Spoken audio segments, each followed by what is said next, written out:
කරන අර උඩ ධර්ම චක්‍රයේ සිට පහළ මේ යයින වැල දක්වාම එකින් එක වයර් ටික ගෙනල්ලා අර බෙරේ උඩ තිබ්බහම නිසංකය තමයි ඉතුරු ටික කරේ. අද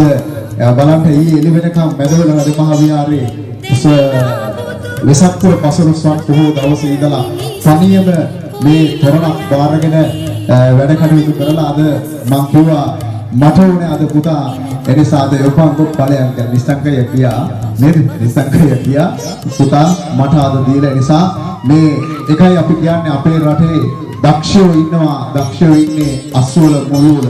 ඒ දක්ෂයෝ එළියට එන්න අවස්ථාවක් නැහැ අනාගතේ ලංකාව වෛරින් කරපන් කිව්වොත් පුතා ලංකාව වෛරින් කරයි මං හිතන්නේ අනාගතේ ලංකාව වට කරලා වෛරින් පාරක් අදින්න කිව්වොත් අනිවාර්යෙන් යන්න පුළුවන් නම් මා විශ්වාස කරනවා වෛරින් කරලා එනවා මුළු ලංකාවට එනිසා අපි මේ පුංචි පුතාට ආශිර්වාද කරනවා අපි නිශ්ශංක අයියා ඒ වගේම සුරංග අයියා සුදීප චින්තක සහ මේ සියලු දෙනාටම අපිට මේ තොරන් රාජයේ රෑ දාවල් නොමැතිව ලබා දීම පිළිබඳව අපි ස්තුතියි පවණක් නෙවෙයි අපේ පුතාට ආශිර්වාද කරනවා තව නිර්මාණයන් අපේ රටට අලුත් නිර්මාණයන් අපේ රටට දැයට සමයට ලබා දෙන්නට අපේ පුතාට ශක්තිය ධෛර්යය ආශිර්වාදය ලැබේවා කියන